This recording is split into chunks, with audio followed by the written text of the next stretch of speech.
इसमें जो postmortem report था, जो पोस्टमार्टम होने के बाद जो रिपोर्ट था वो कल हम लोग को प्राप्त हुआ। पोस्टमार्टम रिपोर्ट में इसमें बताया गया है कि जो इनके साथ यौन उत्पीड़न की मामला की बात लिखी गई है। इसी के तहत कांड को सत्य मानते हुए हम लोग अनुसंधान में कर रहे हैं। नमस्कार, आप देख रहे हैं एवी न्यूज़। दर्शकों, एवी न्यूज़ में आपका स्वागत है। पटना का चर्चित हॉस्टल, एक गर्ल्स हॉस्टल कांड, एक हॉस्टल में एक छात्रा की मौत और उसकी पोस्टमार्टम की कहानी काफ़ी चर्चा का विषय बना हुआ है और इसको लेकर के लोग सड़कों पे आ गए हैं, आंदोलन भी कर रहे हैं, वाद विवाद भी हो रहा है।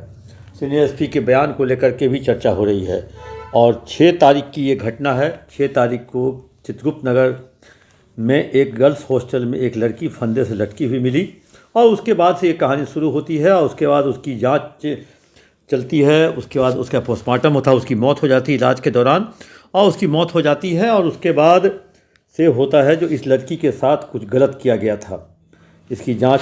उसके बाद पोस्टमार्टम रिपोर्ट की डिमांड होती है, पोस्टमार्टम रिपोर्ट आती है और उसके बाद पोस्टमार्टम रिपोर्ट को लेकर के भी काफ़ी चर्चा होती है। फर्स्ट हैंड जो इन्फॉर्मेशन पुलिस को मिली उसमें कोई भी लड़की के साथ दुर्व्यवहार या कहें जो उसके साथ छेड़खानी या कहें जो बलात्कार का प्रयास का उसमें नहीं दिया गया था, तो पुलिस ने अपने अनुसंधान या अपने कहें जो बयान में वो कह दिया। उसके बाद एक पीएमसीएच का पोस्टमार्टम रिपोर्ट आता है। पीएमसीएच के पोस्टमार्टम रिपोर्ट में डॉक्टर जो वहाँ के थे उन्होंने उसे कहा,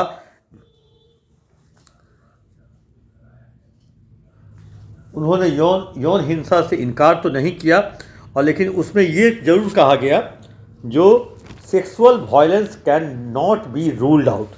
मतलब कहें जो एक तरह से यौन हिंसा से इनकार नहीं किया जा सकता।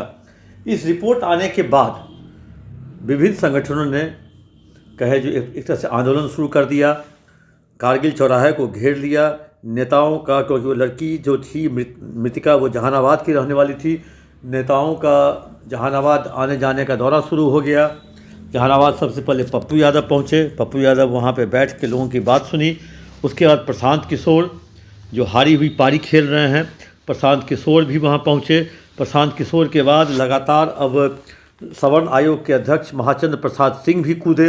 एक तरह से कहें जो सरकार ने समझा जो ये मामला बहुत ही महत्वपूर्ण है, पेचीदगी है, तब बिहार के डीजीपी ने इस मामले पर संज्ञान लिया और आनन फानन में पटना के आईजी को निर्देश दिया जो एक एसआईटी का गठन कर इस मामले की पूरी जांच करें और उसके बाद आप इसके सुपरवाइजिंग अफसर होंगे।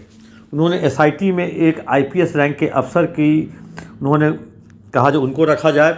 आईपीएस में कहा गया जो सिटी एसपी ईस्ट जो परिचय कुमार है उनको रखा जाए और साथ में एक महिला इंस्पेक्टर और एक पुरुष मेल इंस्पेक्टर को रखा जाए और साथ में जो भी संभव हो पदाधिकारी उनको रखा जाए, क्योंकि एसआईटी के चीफ के लिए कई लोगों के नाम की चर्चा भी हुई। उसके नाम की चर्चा हुई, काफ़ी लोगों को पहला नाम चर्चा हुआ जो सिटी एसपी सेंट्रल है दीक्षा, तो उनके नाम की चर्चा हुई। तो उनके बारे में कहा गया तो वो अभी छुट्टी में जाने वाली हैं, उनकी शादी होने वाली है, वो छुट्टी में जाएंगी। फिर भानु प्रताप सिंह जो सिटी एसपी वेस्ट है उनके बारे में चर्चा हुई। उन्होंने कहा जो वो बहुत हार्ड है, ये इस तरह के सॉफ्ट मैटर को नहीं संभाल पाएंगे। फिर मसौरी के एएसपी कोमल मीना की भी चर्चा हुई। तो मसौरी के एएसपी कोमल मीना की चर्चा पटना आईजी जितेंद्र राणा ने की, तो डीजीपी ने उसे खारिज कर दिया। तो एक तरह से उन्होंने डीजीपी ने आईजी जितेंद्र राणा से बात करके कहा जो आप अपने स्तर पे एसआईटी की गठन कर दें और आप अपने स्तर से सुपरवाइज करें या मॉनिटरिंग करें। इस बीच में एक बहुत चौंकाने वाली जानकारी पुलिस को मिली। पुलिस को उस पीएमसीएच के पोस्टमार्टम करने वाले डॉक्टर की जानकारी मिली। ये डॉक्टर जब पोस्टमार्टम किए तब विवाद हुआ, उसका इतिहास खंगाला गया।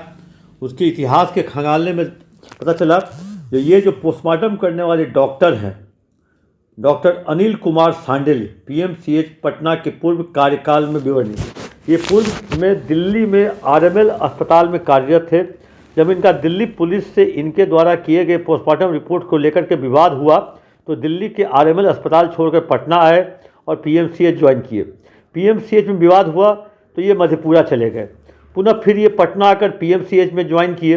इसके इनके द्वारा किया गया कोई भी पोस्टमार्टम रिपोर्ट विवादित होता है। इस तरह की रिपोर्ट जो पुलिस के समक्ष आई बहादुरपुर थाना कांड संख्या 377/24 दिनांक 9/9/24 को धारा 103/5 BNS में भी इनके द्वारा विवादित पोस्टमार्टम रिपोर्ट दिया गया था। जब एफएसएल रिपोर्ट आया तो ये अपने पोस्टमार्टम रिपोर्ट में दिए गए टिप्पणी से पलट गए। तो वैसी स्थिति में जब एसआईटी और पटना के आईजी जांच करेंगे तो डॉक्टर भी घेरे में आएंगे, जांच के घेरे में, क्योंकि डॉक्टर का इस तरह का इतिहास जब दिख रहा है दिल्ली से पटना होते हुए मधेपुरा फिर पटना, तो वैसी स्थिति में डॉक्टर भी जांच के घेरे में आएंगे। तो इसको लेकर के और सरकार एक तरह से मन बना ली है। तो अगर ये एसआईटी और डिस्ट्रिक्ट पुलिस इस केस को सॉल्व नहीं कर पाती है तो इस केस को सीबीआई को भी दिया जा सकता है, क्योंकि इसको लेकर के काफ़ी बवाल है। इसको लेकर के जहानाबाद के लोग भी काफ़ी बवाल किए हुए हैं और मतलब कारगिल और जो सरकार के लोग भी हैं, सवर्ण आयोग के अध्यक्ष महाचंद्र प्रसाद सिंह सरकार के लोग हैं। तो एक तरह से कहें जो सरकार के समर्थक और सरकार के लोग ही जब इस जांच का इसका विरोध कर रहे हैं तो सरकार और कहें जो प्रशासन की जांच तो कटघरे में आ ही जाएगी। तो वैसी स्थिति में पटना के आईजी को निर्देश दिया गया है कि एसआईटी का गठन करें और आप इसकी मॉनिटरिंग करें और आप इसका जो कहें जो सर्वेक्षण या माफ़ कीजिएगा पर्यवेक्षण अधिकारी बने। सुपरवाइज पटना के आईजी को करना है। एक तरह से डीजीपी ने कड़ा कदम उठाते हुए इस मामले पर संज्ञान लेते हुए एसआईटी का गठन करने का आदेश पटना के आईजी को दिया है। तो इमीडिएट ये ऑर्डर जारी भी हो गया और मेरी जानकारी के अनुसार ये ऑर्डर सब जगह सर्कुलेट भी हो गया है। दर्शकों, तब तक के लिए इजाज़त। आप अपना कमेंट बॉक्स में देना न भूलें।